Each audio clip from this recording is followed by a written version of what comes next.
So whatever you are dealing with, whether you've been skipped over, whether you've been mistreated, whether you've been lied on, whether you've been taken advantage of, you just have to keep staying in the game, and you've got to keep playing the game, because serving the Lord means in spite of the trouble, in spite of your pain, in spite of what you are going through, you've got to learn how to praise Him through your pain. You've got to learn how to pray when it hurts you. You've got to learn how to pray when you're disappointed. You've got to learn how to pray when you're depressed. You've got to learn how to pray when you're discouraged. And don't you wait for somebody else to encourage you. If they come along, that's fine. David said sometimes you've got to learn how to encourage. Well, some of y'all know about that. You can't give up. You can't give in. Quitting is not an option. God didn't bring you this far to leave you.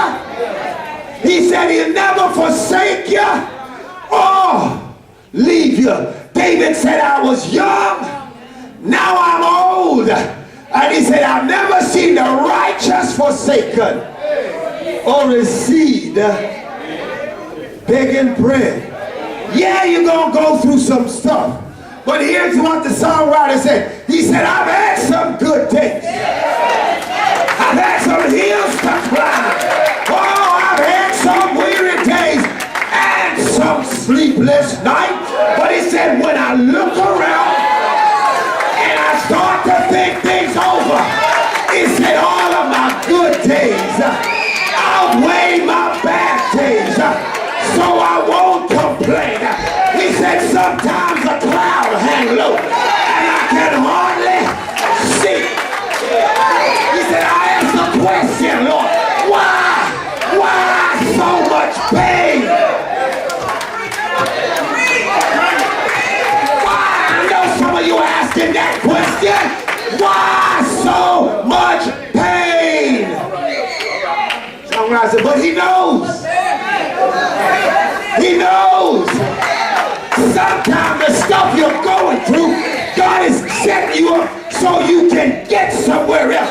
So I said, so He knows what's best for you.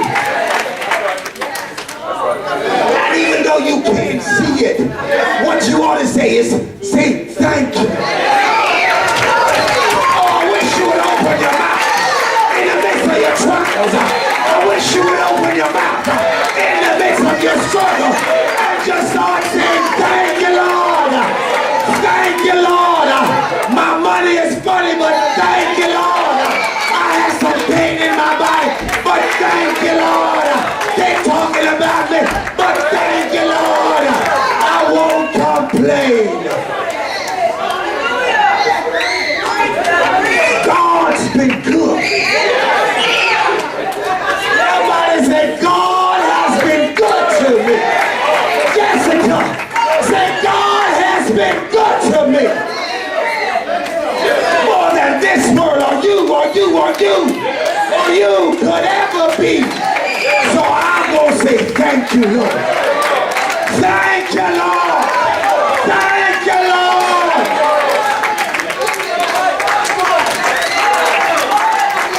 I won't complain.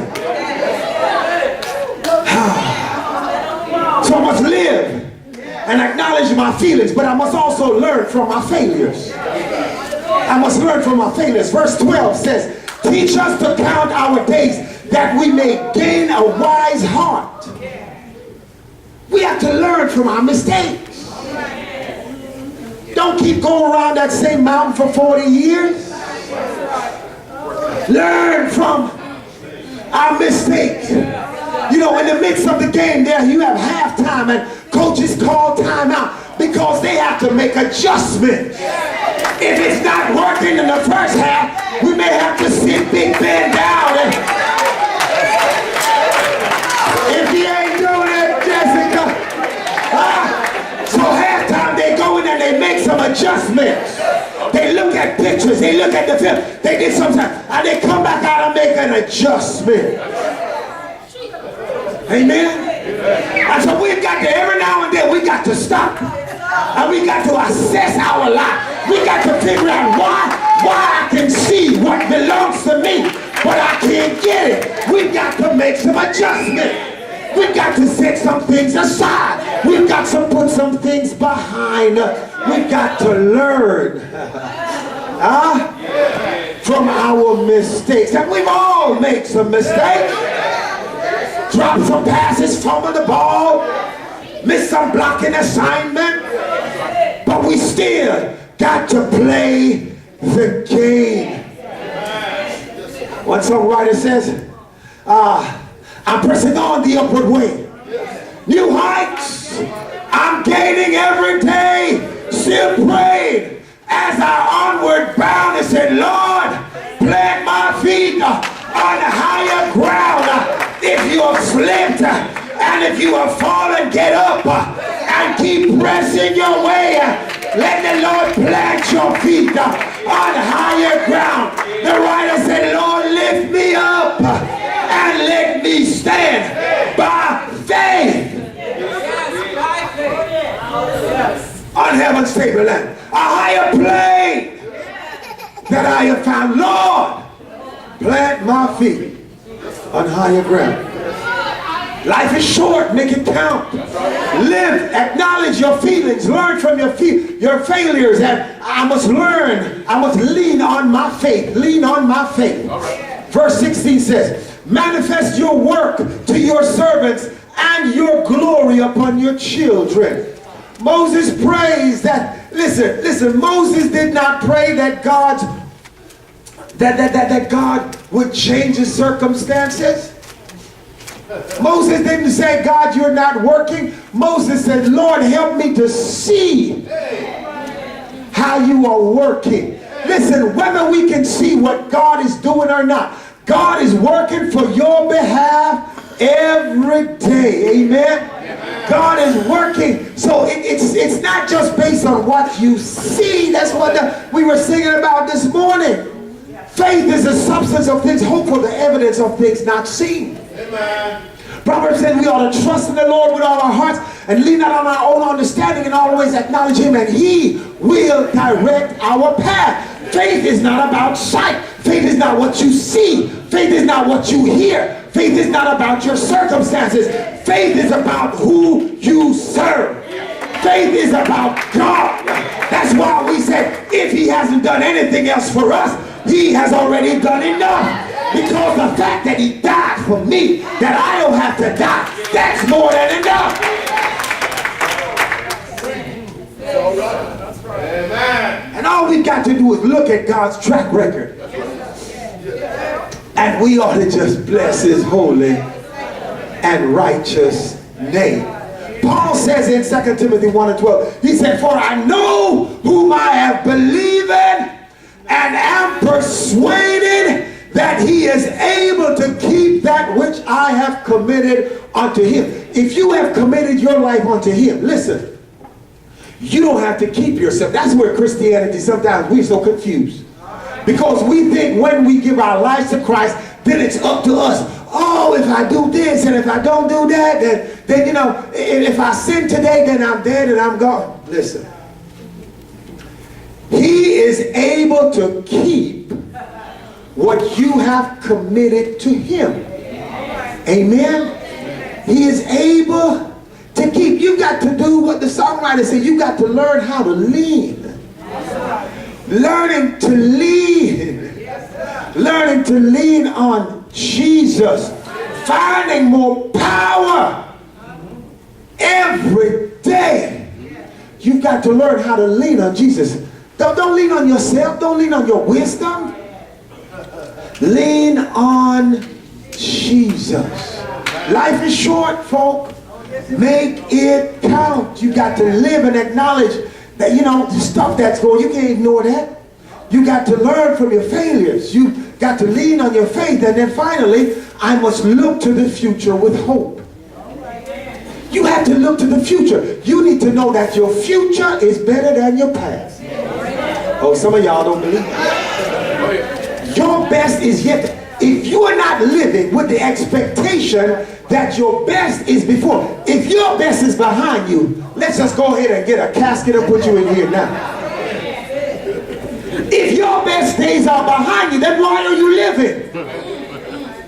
Your best days, as long as you have life, God can blow your mind with something that you never thought He could. And I don't care how old you are. I don't care what's going on in your body. I don't care what the doctor says. Your best days begin today. If you thought your best days were behind you because you're not as cute, if things are not where they were,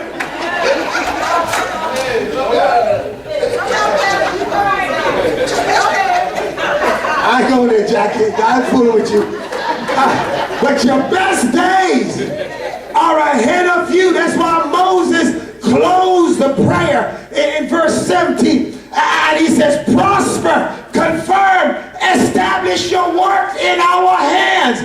He said, God, I'm serving you. Just now, let it start manifest. I wish some of you would start praying that God will start making something manifest.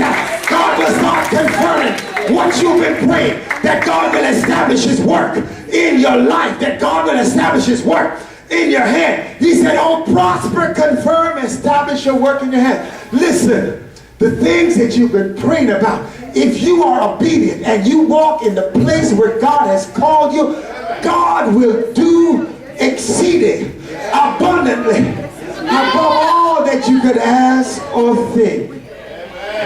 But we got to rely on God. Listen, He is the only way that can, He's the only one that can make your life count for something. You see, some of us think that if we have enough money, if we got a big enough house, if we have the right car, if we got the right boo, if we got the right this, if we got the right that, then we will be something.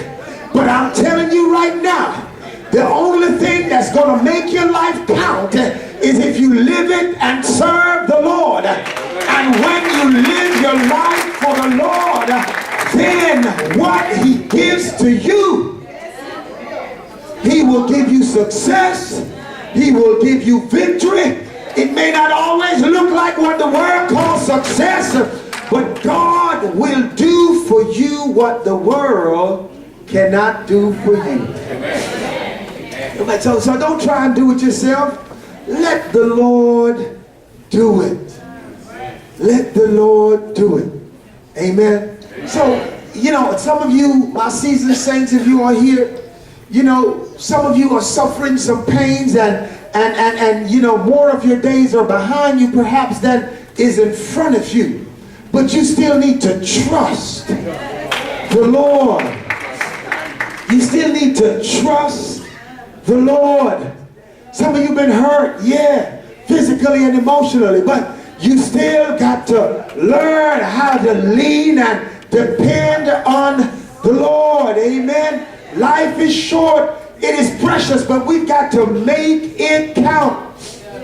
One great Bible scholar, A.W. Tozer, right, he said, time is a resource that is non-renewable and non-transferable. You cannot store time. You cannot slow time down.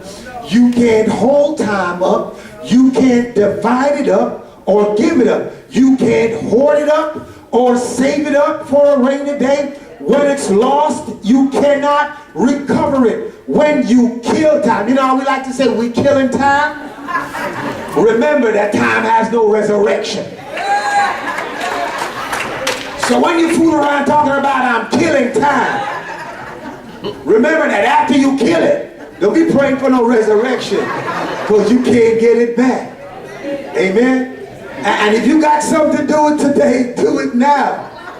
You know, at the end of the beginning of the month, I thought I had all this time to read and do my research, and what is it now? The 29th, and the paper is due, and the 10th, and I'm saying, what did I do with all those other days? Listen, treasure time.